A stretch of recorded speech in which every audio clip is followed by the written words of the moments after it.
Et on y va pour le CSS, on va se l'ouvrir à côté, tac, et hop, c'est parti directement. On commence avec, comme d'habitude, sélecteur universel before et after, et on se fait la manip de base, c'est-à-dire box sizing border box, et on enlève le margin et le padding de partout, ou la marge et le padding de partout. Ok. Ensuite ici, on va mettre dans notre HTML scroll behavior smooth. Alors on y reviendra un petit peu plus tard, mais ça sert en fait lorsqu'on va avoir des liens qui vont pointer notamment vers des ID, et bien que ce soit smooth quand ça va scroller, ce soit doux, ça fasse une petite animation sympathique. On y reviendra un petit peu plus tard à la fin du site, à la fin de la création, quand on parlera de tout ça. Le body, on va lui mettre font family Nunito 100 qu'on a importé. Et si cette police d'écriture ne fonctionne pas, on se rabat sur du sans sérif. Hop, ici on va faire une première démarcation et on va écrire navigation. C'est très important de séparer son code. Alors vous pouvez faire une séparation comme ça ou faire une séparation différente. Le tout, c'est vraiment d'avoir des bons commentaires avec chaque partie de votre code. C'est très important parce que rapidement, on a des fichiers CSS qui font des milliers de lignes, des dizaines de milliers de lignes. Et je vous assure que scroller pendant tout ça, ça vous détruit. Et vraiment, ça vous détruit votre productivité surtout. Parce que à force de scroller, vos yeux, ils sont fatigués, vous arrivez moins à voir ce que vous cherchez, etc. C'est très compliqué, mais déjà, c'est un petit peu moins compliqué quand vous avez des bonnes démarcations. Donc démarquer pour chaque section, même pour chaque bout de code important. On commence par notre barre de navigation ici.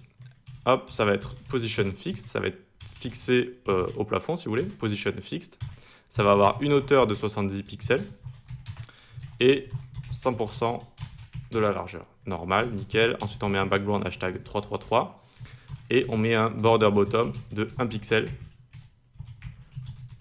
J'avais mis ici dotted F1, F1, F1. Ok, ou dotted peut-être en anglais, ça se prononce. Ensuite, on va mettre un background linear gradient et on va voir ce que ça nous donne. Linear gradient, to bottom, donc de haut en bas. On va partir de hashtag 333 et on va aller jusqu'à hashtag 626262.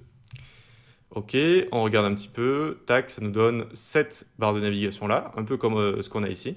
Et donc fixé, c'est-à-dire que ça reste au scroll. Vous voyez que ça reste au scroll ici, directement.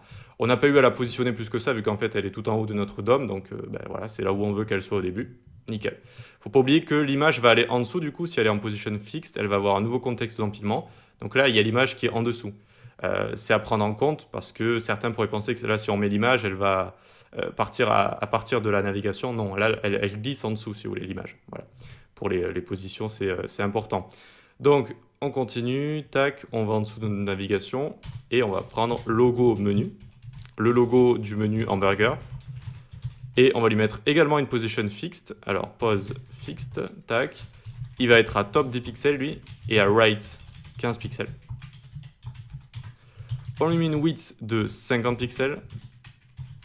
Tac. Z-index, on lui met 200 pour qu'il passe devant notre nav ici, pour qu'il soit bien devant notre nav et bien devant tous les éléments du site. On met un Z-index de 200. Ça sert à positionner en couche les éléments qui ont des contextes d'empilement. Et regardez, on a bien notre icône qui est ici en haut à droite, mais au début, on n'a pas envie de la voir. On n'a pas envie de la voir, donc on va lui mettre quoi? Pour faire disparaître un élément, c'est display none. Donc hop, on vient ici, display none ici directement. Ok. Ensuite, on attaque notre liste en elle-même. Donc on a notre navigation, on a notre liste nav. Pourquoi il y a une différence? Je vous explique ça ici aussi. Regardez, si on fait F12 et qu'on commence à descendre, à un moment, cette liste va disparaître. Il faut toujours qu'il y ait quelque chose derrière. Et regardez, quand elle va disparaître, qu'est-ce qu'il y a en fait? Alors attendez, hop, qu'est-ce qu'il y a quand elle disparaît? Eh bien, il y a la navigation qu'on a derrière et qu'on vient de styliser. Ok, donc quand elle disparaît, ce qu'on voit ici, c'est la navigation et puis on peut la refaire apparaître en appuyant sur ça, hop, et puis elle va nous amener où on a envie qu'elle nous amène. Ok, donc il faut bien styliser nav et la liste en même temps. Ok, donc on revient dans notre code juste ici, liste nav, c'est parti. On commence avec un background hashtag 333 et en dessous on va réécrire background et on va mettre linear gradient.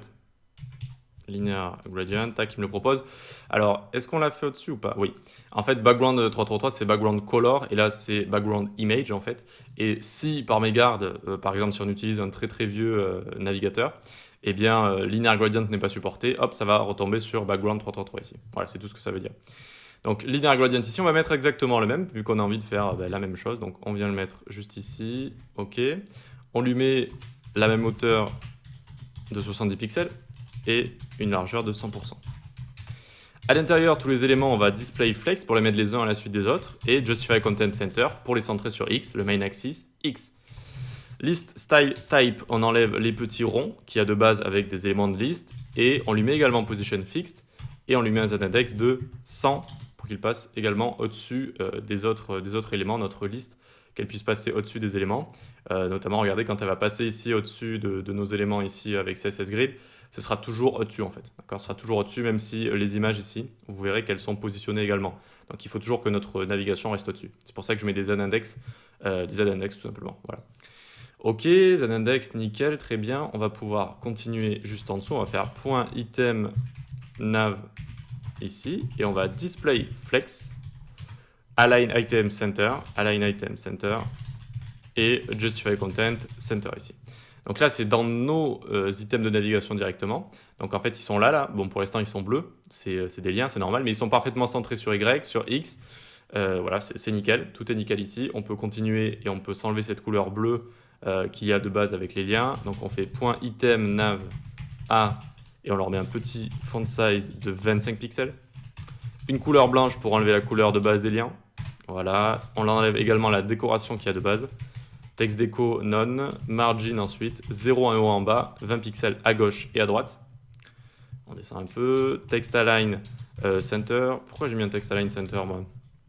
Attendez, regardez, on le met en commentaire. Ça sert à rien de mettre un text align center, sachant qu'on a déjà utilisé Flexbox avec les items en eux-mêmes. Alors, attendez, tac, si on vient inspecter tout ça, si on passe sur item nav, en fait, on a déjà utilisé Flexbox et on les a centrés sur X et sur Y dans item nav, donc dans le rectangle qu'on est en train de survoler ici. Donc, pas besoin de mettre de text align center. Des fois, j'encode un petit peu trop ici. Hop, hop, nickel. Maintenant, on va se faire la petite animation. C'est parti. Pour ce faire, on va faire un item nav à after. Et ici, on va lui mettre un content vide. Display block, donc ça c'est un pseudo-élément after, donc un pseudo-élément qu'on va créer après notre lien. On va lui mettre un margin 0 auto et on va le faire démarrer à width 0%. On lui met une hauteur de 2 pixels, ce sera notre petite barre en dessous de nos éléments. Et on lui met un background F1, F1, F1 et une transition. Donc je vais tout vous expliquer, hein. Il faut juste l'écrire et ensuite je vous explique. Easy out, très bien. Et donc quand on va survoler nos liens, donc ici, il faut écrire A, 2 points over, 2 points after. Pour cibler un pseudo-élément avec une pseudo-classe à partir d'un élément, il faut d'abord mettre la pseudo-classe en premier. Je sais que c'est un peu bizarre, mais c'est comme ça que ça se présente. Et donc ici, on mettra un width 100%, une largeur de 100%. Regardons si ça fonctionne. Ouais, super, on a bien notre petite animation assez sympa. Donc ça part de 0%. Quand on survole, ça va aller jusqu'à 100%. Et pourquoi ça part à gauche et à droite comme ça? Parce qu'on lui a mis margin auto, margin 0 auto. Et donc, notre pseudo-élément, en fait, va partir du milieu avec une marge égale sur les deux côtés. Et pour arriver à 100% et en ayant tout le temps une marge égale des deux côtés, il est obligé de grandir de cette façon-là. Donc, pas de gauche à droite, mais à gauche et à droite en même temps, en fait. Grandir comme ça. Et maintenant que j'y pense, je vous ai fait entourer ici dans HTML les éléments de span ici. Parce que de base, j'avais display block, en fait, les liens. J'avais envie de faire une autre navigation de base. J'avais testé autre chose. Et du coup, en fait, mes liens étaient display block. Et il faut que forcément le texte qui soit entouré ici, ils sont entourés d'un display inline, c'est-à-dire un display qui n'a pas de largeur et de hauteur, qui a juste en fait la largeur de son contenu, donc la largeur finalement de notre texte à chaque fois. Pour que la barre elle s'arrête bien à chaque fois, et bien juste à la largeur du texte ici, okay, pour que ça souligne le texte et ça n'aille pas trop loin, etc. Mais vu qu'ici finalement j'ai abandonné l'idée de mettre des display blocks sur les liens ici pour faire une navigation différente, on peut en effet ici enlever les spans, vu que je vous rappelle que les liens de base sont display inline déjà. Donc regardez, on alt, clic, clic, clic, hop, hop ici, et normalement, si je dis pas de bêtises, ça devrait toujours fonctionner, parce qu'on part du même concept avec des displays inline qui vont juste prendre la largeur du texte ici. Notamment si on vient sur le A ici, vous voyez que ça prend juste la largeur du texte, et sur les côtés, ce que vous voyez, c'est les petites marges, tout simplement. Voilà. Petit rappel supplémentaire, les displays inline ne peuvent que prendre des marges sur les côtés et non pas en haut et en bas. Voilà, c'est une spécificité supplémentaire. Bon, on a fait ça, nickel. Alors, ça fait combien de temps? Vous voyez, est-ce qu'on attaque directement notre accueil? Non, ce qu'on va faire, dans la prochaine vidéo, déjà, on va s'occuper de ce qui est notre navbar responsive.